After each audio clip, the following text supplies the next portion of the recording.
You are listening to Single Smart Female. This is us letting it all hang out for your love life, examining Steph's dating experiences and answering your hot topic dating questions. Just you, Steph, and me. No topic is off limits and no filters involved. This is Jen. And I'm Steph. If you have a question about your love life that you would like us to answer, you can submit your question at singlesmartfemale.com.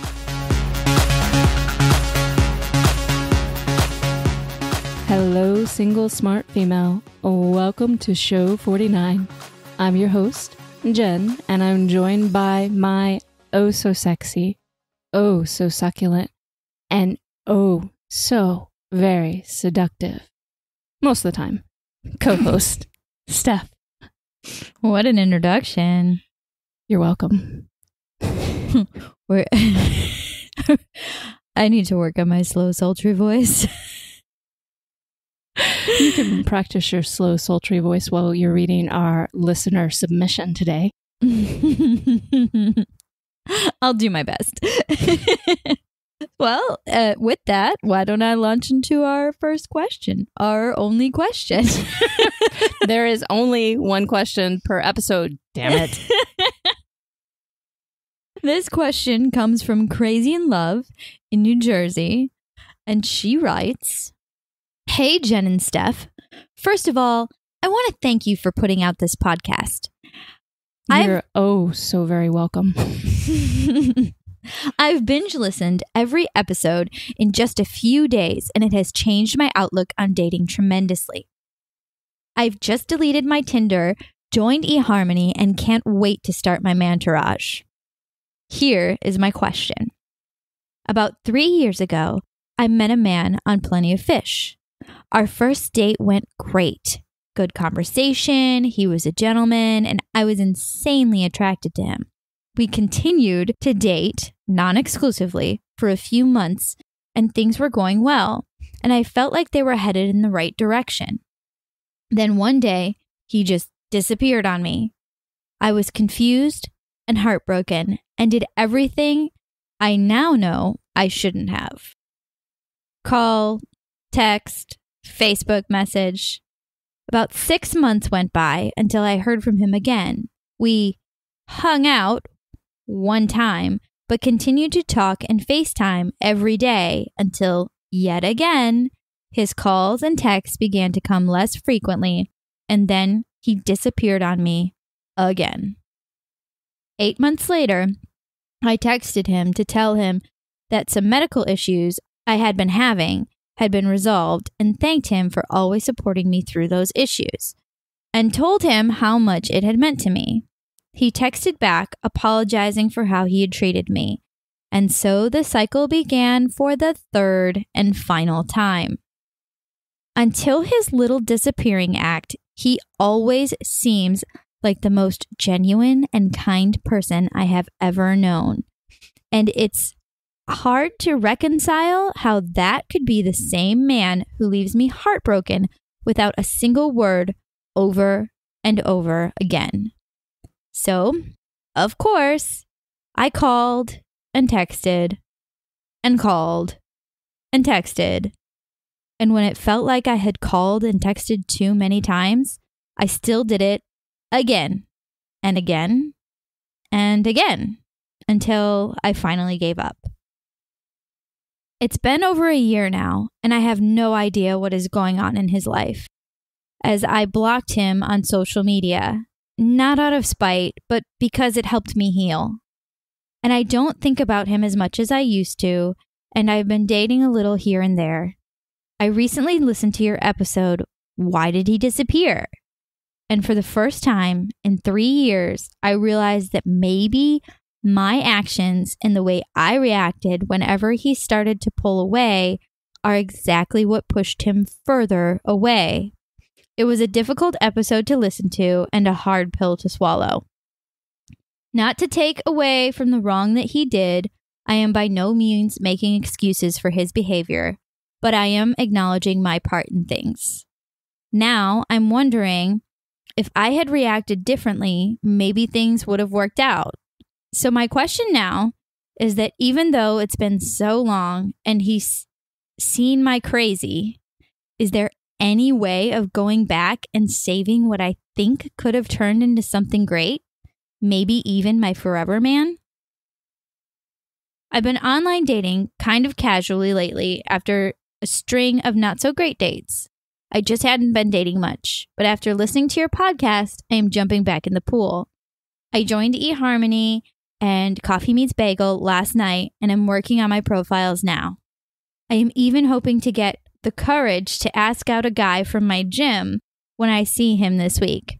Fingers crossed, ladies. Okay, we are sending you lots of good adored woman juju for your encounter with Mr. Jim this week, Miss Crazy in Love. And yes, there's so many pieces of this submission that I'd like to address, and I'd like to thank you for being a binge listener. Binge listeners are our favorite. Our favorites. I'm just kidding. All listeners are our favorites, but I have a particular affinity for binge listeners because it makes me feel like I'm Netflix, and I like being Netflix. Netflix of podcasting here at Single Smart Female. With that said, again, like I mentioned, there are lots of pieces that we can address. And I first want to commend you, Miss Crazy in Love, because you've acknowledged your part in this. And I do want to answer your question right off the bat, saying asking if you had done things differently, would it have made a difference? And the truth is, we don't know. Again, you can use that the phrase hindsight's always 20/20. It's always 20/20. So there's no way to give you an accurate answer on that. So why even do it? Yes, maybe it would have been different. And then no, maybe not at all. It's really dependent on so many different factors. Maybe he's not your forever man. Maybe he is your forever man. Maybe there are lots of things that have to happen right now. Maybe wasn't in a position at the time to be your forever man. I do want to commend you for acknowledging that the over communicating with him doesn't really give men the space to come forward when they have started to go MIA. It's something that we talk about and have him your way, which is called the man pause. And man pause basically is when a man's communication pattern changes with you. So he might take a moment, he might go MIA, there's different ways it can come about. And he might be thinking about another woman. He might be thinking whether or not there's potential with you. He might be thinking, well, do I want a relationship? There's so many different things he can be thinking at this point. But usually part of it is he's considering what can happen with you in the future. He's considering that on some level. He may not admit it to you or to anybody else, but there's a really good chance that he is considering what the potential is. And what women tend to do is when they feel that change in pattern, they freak the fuck out and then start over texting him. Are you okay? Is everything okay? Did I do something? Blah, blah, blah. And instead of taking a deep breath and saying, you know what? Whatever's going on is his. Yeah. What I need to focus on is here, what's in front of me right now. I've already communicated with him once. He's not responding. So he's more than welcome to communicate with me when he's ready. And I love that you acknowledge that you over communicated with him. But I don't want you to wonder, because we have no idea of knowing whether or not he would have reacted differently. So listening to the information that I put out there, my information I put out there is not to make any woman feel bad about who she is or what she has done in her romantic past. It is exclusively for helping women tweak their approach to dating and do things differently so that they can open up more real romantic opportunities instead of hyper-focusing on men who are not ready to give them the exclusive romantic relationship that they want. You are not allowed to use my material to punish yourself. Understood? Okay, Miss Crazy in Love? That's for you and every other single smart female out there. You're not allowed to make yourself feel bad based on the stuff that I say ever again. This material is so that you grow from it, you do something differently, and you create magically different outcomes for yourself and for the women around you. Now, some of the other things that I love is that you have been online dating and working on your mantourage. High five, girl. Really proud of you there. And I do want to encourage you to take some time, either using my program, Irresistibility, but take some time, and you can go to helpmeonlinedate.com and get the first 2 chapters of my program, Irresistibility, for free. And I want you to take some time and put some effort into your profile. The purpose of your profile is to stand out from the thousands of women that are in your area and start a different conversation with a man, one that leads to something different. Too many women think that they can just throw, and I'm not saying you're doing this, but I want to make sure you're not. Just throw some random facts up there about themselves. They don't know how to put it together in a way that is seductive and irresistible to him, bitch, which, by the way, is not, I know I just said bitch, but that was actually, that wasn't trying to say bitch. That was a combination of two words that came out inappropriately. I was not trying to say the word bitch.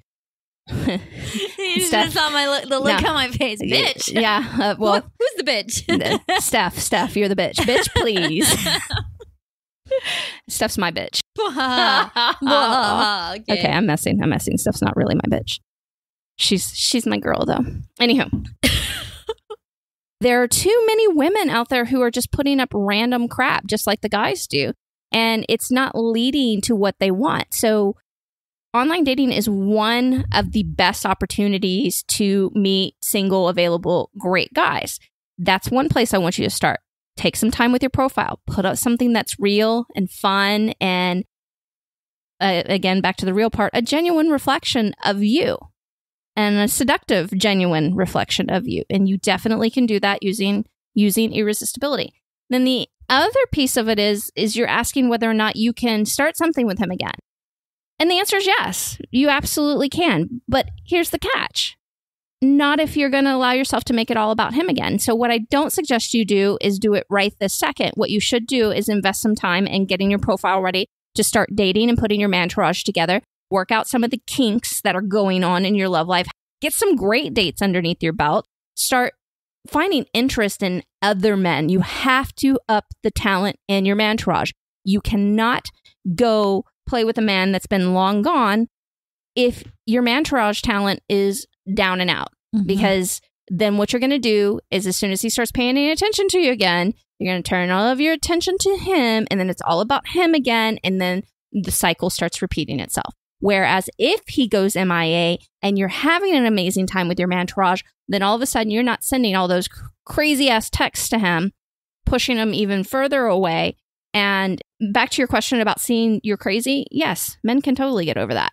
As long as you can build trust with them again by not doing the crazy from the get-go. We're all crazy. We're all fucking batshit crazy. Every single woman out there is batshit crazy. It's how we handle the batshit crazy. We've got those emotions that are just running through our veins. And sometimes, when things build up, we just want to take a guy's throat out, or other women for that matter.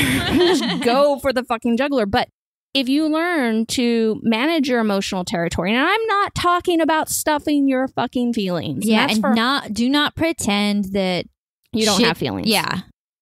Like shit doesn't bother you and you're super cool about whatever, blah, blah, blah. No. Like that's not what we're saying. No, but we all have freaking feelings, and we have to learn different ways to process them, which is a good piece of the work that we do with women and different dating courses that Steph and I teach together.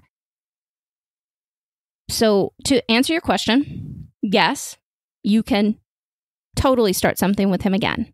But Miss Crazy in Love, not until you get your mantourage going for real. Not, Jen said I can start dating. I can contact him as soon as I'm just going out on a date or two. No, I'm not talking about that. Especially with the history the two of you have, you need to actually have genuine interest in somebody else before you start contacting him again. And then you can use my program, Make Him Want You Again, so that you can strategically contact him in a way that'll be very memorable to him. Today's episode is brought to you by Make Him Want You Again online class. If you would like to learn exactly what to do, say, or text to make yourself irresistible and unforgettable in his mind, meet us over at makehimwantyouagain.com. Okay, Love a Girl, welcome to segment 2. And on this segment, we're going to talk a little bit more about how to clean up crazy. So in the first segment, we talked about all women have their batshit crazy moments. We all do. I've done it. Steph's done it. Every woman most likely has done it, except for those women who are very, very, very good at stuffing their feelings all the time. And I want to talk about a few ways that you can clean things up. Now, I'm going to preface what we're about to talk about with the statement that just because I tell you this works, it doesn't mean it's going to work in every single scenario that happens. Because if you constantly go batshit crazy on a guy, at some point it's not going to work anymore. So that's something to definitely consider. Again, we're not asking you to not have feelings and to stuff your feelings. We're asking you to feel your feelings and not punish the rest of the world with them, which is a completely different thing. You will have times that shit will come out wrong with a man. You need to know how to clean that up. And there are a few ways to do it. Number one, and if your guy's permissive of this works really, really well. And I'll be honest with you, a lot of guys are very permissive of this. And number one is act like it never happened. Now, that one only works if you're not doing it all the time. Right. Yeah. But acting like it never happened, a lot of times guys love to drop things. It's one of my favorite things about men. I know they do it with us a lot and it doesn't work as well on us, but we can use that to our advantage. And many times it works very well. And sometimes it's just nice to not rehash that you have acted. I've done that so many times. It's really, I just pretend like it never happened. It works really well. It works really, really well. But again, it's not gonna work consistently if you're going off on somebody all the time. So that's the caveat on that one. Number two is you can, when he calls you on it, sincerely apologize about it, or even before he calls you on it. And it's really as simple as, and you don't want to over elaborate this and over apologize, but you say, you know what? I just realized that I am upset with you for something that is not really your fault. Okay. Or I'm upset with you for not meeting an expectation of mine that you never agreed to meet. And a lot of times that's actually the case. Right. Okay. What's really important here is that, especially if you're not in an exclusive relationship with somebody, that you are man-tourage dating, so that you don't have these expectations of a man who has not committed to you, because that's really difficult. You're putting a man in an expectation and he's not there. Also, these men that go MIA on you, my husband used to go MIA on me for 5-6 weeks at a time. You have to be man-tourage dating in order to handle your batshit crazy. Otherwise, you will be going off on him all the time. So I know every woman thinks that if she waits him out, somehow it's going to magically turn around.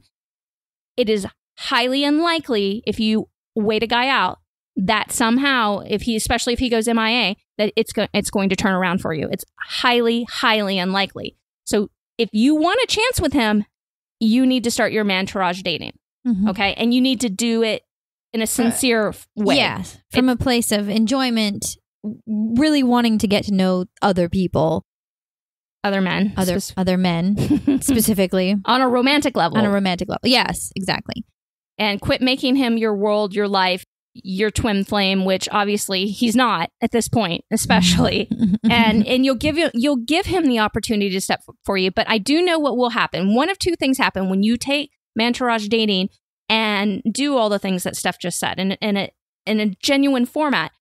Either he will step up and become your man like my husband did, or he will step aside and somebody even more amazing will step up. Somebody that you didn't anticipate being quite that incredible. Okay?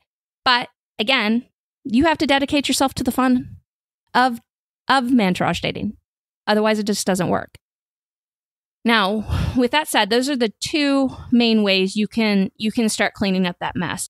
The other thing I'm going to suggest that you do when you lose it is that you turn to taking care of yourself, taking care of your emotions, turn it to a friend, say, I did this. No, don't go do a whole bunch of man bashing, because man bashing isn't going to soothe your crazy. And a lot of times it actually fuels it. And I know there are a lot of women out there who are willing to collaborate with. So you can definitely go share your experience with somebody, but don't, and make it very clear to her, look, I'm not asking you to man bash with me. I'm asking you to hear me so that I can get these feelings out. Of course, there are lots of techniques out there. You can meditate, you can exercise, you can go have a lot of fun. You can go out with your girlfriends and have a blast. That'll help you start to soothe those feelings. Biggest piece of it all is that you have to recognize that you're an adored woman and that you are the prize. We, too many times, make it all about him. It's all about what he wants and what he thinks and what's going on with him and his schedule. That's not going to get you anywhere, especially with a guy that goes MIA. It's never going to get you anywhere. It's going to legitimately drive you crazy. So why keep doing the same thing? And don't come to me, as much as I love you, don't come to me and tell me, but Jen, I am man-tourage dating, when you know damn well that you're not really letting other men that would be worthy of your romantic attention into your man-tourage. Okay? Once you do that, then we'll have a different conversation about this, and your crazy will start to it'll start to mellow out. Doesn't mean you'll never feel a little crazy, because I still do, even with my husband sometimes, but it's not going to be the same type of crazy. Let me give you, by the way, not that there aren't some crazy ass men out there, because there are, but let me tell you something that my husband told me the other day. We were talking about, my husband's a hothead. He's a classic hothead. And he told me, if I hadn't decided to be with you, if I had decided to be with any other woman, there's no way it would have lasted. He goes, you ground me. You don't let me feed into that crazy, because you're not in your crazy all the time. Now, it doesn't mean I don't have my crazy moments, ladies. I do. I totally do. But I know how to handle that shit. And you can do it too. And when you do that, the people around you, not all of them, I've got a few that don't, but the people around you, you're giving them permission to calm down and just have fun with you as well. And that makes for a much better relationship than this whole, let's, because things are a little boring right now, let's, let our crazy out. Let's make it exciting by fighting and then getting back together, breaking up and then getting back together, which is a whole, I know it works for a very small percentage, but long term, it doesn't work for most people. So it's kind of a bullshit way to do relationships. Okay, lover girl, it's time for the final thought on today's show. Almost every woman is batshit crazy at times. How you handle your crazy is what determines your romantic outcome. This is Jen. And this is Steph. Don't forget to subscribe to our show in your favorite podcast app, as well as share Single Smart Female with all of your single girlfriends. And if you would like to play around to learn more about man-tourage dating, come see us at havehimyourway.com. Talk to you next time.